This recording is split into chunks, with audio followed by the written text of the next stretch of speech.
And on SME OnPoint this week, we feature a startup from East London in the Eastern Cape that manufactures innovative, energy-efficient products. With the country battling high energy costs and rolling blackouts, Sandiswa Qayi has found a novel way to plug into the energy sector. So as the co-owner of AET Africa, Qayi is also passionate about inclusivity. The following insert is edited by Vuyiswa Ntanzi. Sandiswa Qayi's business was born out of a challenge with the high cost of electricity in her own home. Qayi was in the habit of switching her geyser on and off in a bid to save as much money as possible. It was after her current business partners took her to task about this habit that a business idea was born. So we were debating about this practice of mine. And then I said, okay, you know what, let me just go back and research and look in terms of what are the existing solutions and why do I feel like they are not talking to me. So the idea then to innovate the hotspot came from that experience of switching this geyser on and off.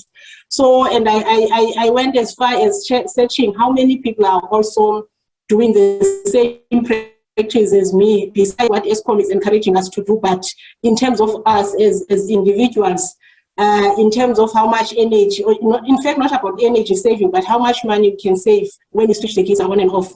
With a dream to include South Africans who are marginalized from the energy efficiency market, Qayi developed two innovations with funding from the Industrial Development Corporation and the Department of Trade, Industry and Competition. The hotspot that's targeting your residential geyser users, and the heat radar that's targeting your commercial users in terms of harvesting waste heat from your cooling system and channeling it to your geyser.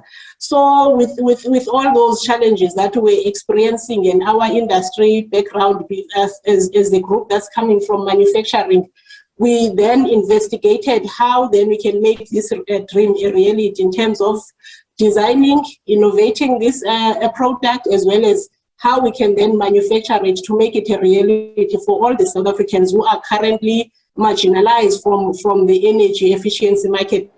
This journey has not been without challenges, a common feature for startups in the manufacturing space. Qayi says the cost of research and development of the product was one of the first hurdles they had to jump due to the high cost of developing the prototype.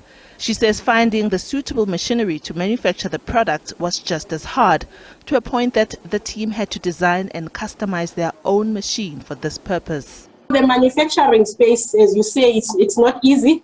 It's quite costly. Even today, we're still trying our level best in terms of reducing the cost of manufacturing the product so that we can still really achieve what we wanted to achieve in terms of making it as affordable as possible.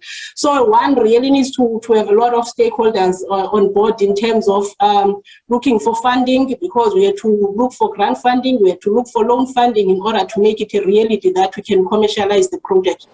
Although AET Africa plays in the energy space, the business could not escape the effects of the rolling blackouts experienced in the country recently. Our manufacturing plant doesn't have the alternative energy sources like your backup generators or your solar at the moment, although we are looking at it and talking to our funders. So meaning every 3 hours when there's load shedding, you stop production. So whatever orders that we have to now extend the time frame in terms of delivering your orders to the market. Sometimes some customers, they even lose patience with you, and there's also additional cost because while the staff is sitting there for 3 hours, I mean, the hourly rate, it's ongoing. So it means you've got additional day that we have to spend in terms of servicing the customers. So yes, it's really impacting us. For those entrepreneurs with innovative ideas and prototypes ready, Qayi shares advice on the next steps to take. I will encourage people to really use the internet or social media in terms of collecting all the necessary information. Go out, test your concept, and not be shy in terms of how many rejections you're going to get. Even if sometimes you are not shortlisted for that competition, by the fact that you wrote that application form, it helps you to clarify your concept. It helps you to answer some of the questions that might not be clear. So one really needs to take that step and really apply for funding. The more feedback you get, then the more you're going to be confident in terms of testing out your product. Of course, it's not going to be that easy to just commercialize, but one needs to continuously work on your idea.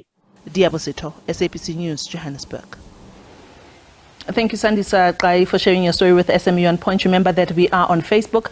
Our Facebook page and handle is at SME OnPoint. We're also on Instagram. Our Instagram handle is also at SME OnPoint. Please do get in touch with us and follow us. In his maiden midterm budget speech, Finance Minister Enoch Godongwana announced that government is considering new small business support measures. These will enable businesses affected by the pandemic to bounce back. Godongwana says this will be done by providing expanded funding options, broadening the types of financial institutions which can provide this funding, which also includes DFIs and also non-banks. He also committed to removing regulatory burdens on small businesses as well as cooperatives. So for more and for the reaction on this, I am joined by Garth Rossiter.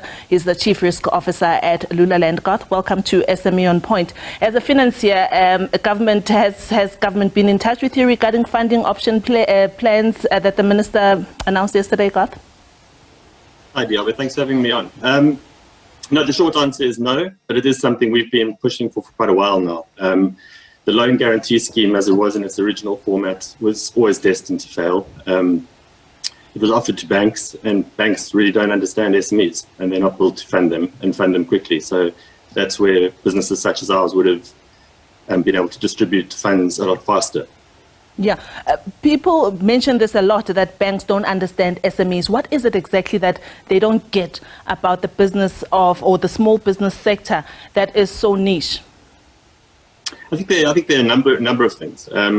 Basically, you've got to understand the small business sector to start with. And what we find is, in terms of our models and our analysis of those businesses, banks take a lot longer to process them. So, and within reason. I mean, banks do have a lot of regulatory hurdles they have to jump through, and capital they have to hold.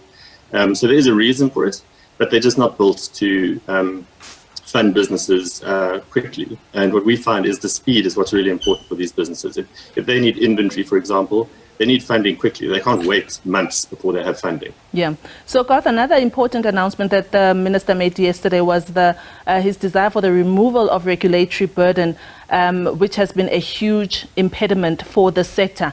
Where do you think he should start? There's a lot of red tape almost everywhere for the small business sector. Look, Diaba, I don't think it's as complicated as that. I mean, the government's been making the right noises for a while, but it's all really about delivery and starting to see some action. So I feel there was stuff said about SMEs, and government plans to create this enabling environment for SMEs to thrive and create jobs. But we've yet to see it. The biggest issues SMEs face at the moment, as you saw in that last segment, was Eskom for one. And the minister did highlight Eskom as power stability as a critical element, and we find that as well. I mean, for a small business owner to have to shut down, and your small businesses are what create growth in this economy. 99% of registered businesses in South Africa are SMEs, and these SMEs create 60% of the private sector jobs. So if you want to see unemployment reduce, you need to support the SMEs. And Eskom, with load shedding, every time it happens, the businesses can't operate, let alone plan for growth. And that's what we're struggling with, and our SMEs are struggling with. You can't plan for the future and invest more and grow your employment if you don't have power. Yeah. Garth, just before I let you go, are you convinced with other measures that have been announced in terms of the broader economy and how those will enable SMEs to help grow the fiscus? Yeah, I think we just need some clarity on what those measures are. I mean, the government said they'll reduce regulatory burden, but what does that actually mean? Yeah. What small businesses want to see is they get cash in their pockets, and whether that's a rebate on the number of employees they employ, or something like that, and just the ease of doing business. We're quite far down the ranks in terms of ease of doing business globally, and that's something we want to sort of remedy, and these are the businesses that are going to make the difference. Right. Garth Rossiter is the Chief Risk Officer at Lulaland. He's been chatting to us about the measures announced by the Finance Minister yesterday during his midterm budget speech. That's all from SME OnPoint. Please remember to support small businesses in your communities. Let's let those rands and cents keep on circulating in our communities. Goodbye.